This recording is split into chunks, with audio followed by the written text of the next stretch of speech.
At bago tayo magtungo sa ating talakayan, hingi muna tayo ng update mula sa CICC, mula kay Yusek Aboy. Yusek Aboy, ano na po yung update dun sa tangkang hacking ng government websites? Well, tuloy-tuloy yung investigasyon natin, no? Asik Joey, doon sa mga nakita nating nag-penetrate at saka nag-infiltrate doon sa mga government websites during the Sunday's Peaceful Rally sana.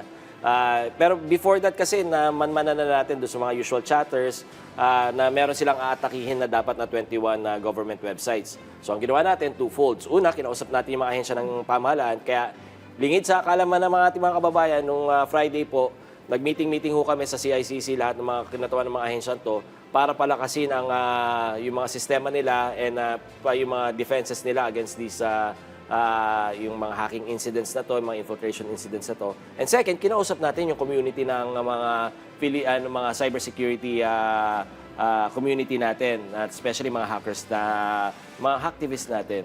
At karamihan naman sa kanila tumugon. In fact, naglabas sila ng video disavowing any knowledge about yung mga marahas. Nung sila daw nagprotesta, it was peaceful.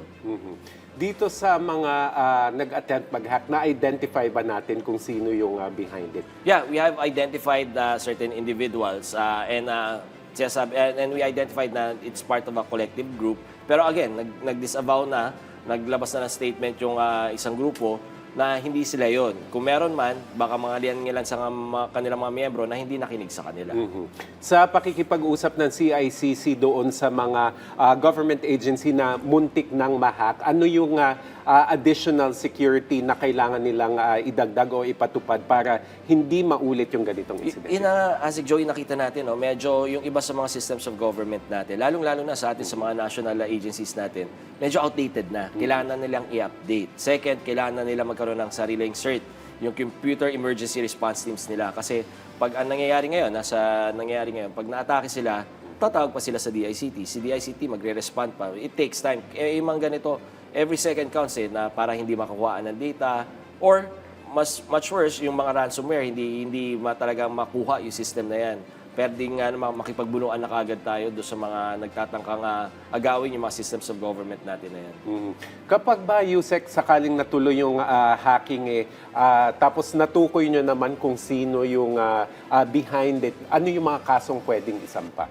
Andyan ho yung violation ng 10175, yung Cybercrime Prevention Act of 2012 ho.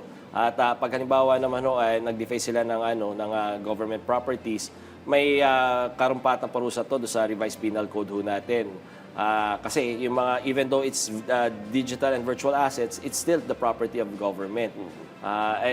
Pag halimbawa naman na nakakuha sila ng data, violation naman ng data privacy law. So, hindi ibig sabihin na isang kaso lang ang pwede nating isampa sa kanila, Asik Joey. Pwedeng sabay lahat yan.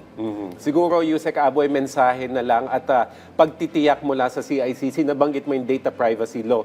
Lalo na doon sa mga ahensya na may hawak ng datos ng ating mga kababayan, yung assurance na yung ginagawa ng inyong ahensya para ma-prevent yung pagkalat ng ganitong datos. Siguro mula bago yan, gusto ko munang batiin ang ating butihing kalihim, Secretary Henry Aguda. Happy birthday, boss. Happy birthday. Birthday niya ngayon. So mamaya pupunta tayo sa DICT para personal na bumati sa kanya. Bilang tugon doon sa tanong mo, kailangan sa ating mga ahensya ng pamahalaan, kailangan iba yung pag-iingat para hindi tayo maging vulnerable dito sa mga threat actors na kailangan pagtingin natin. At nakalatag naman yung National Cybersecurity Plan of 2023 to 2028. So, sundan lang natin to.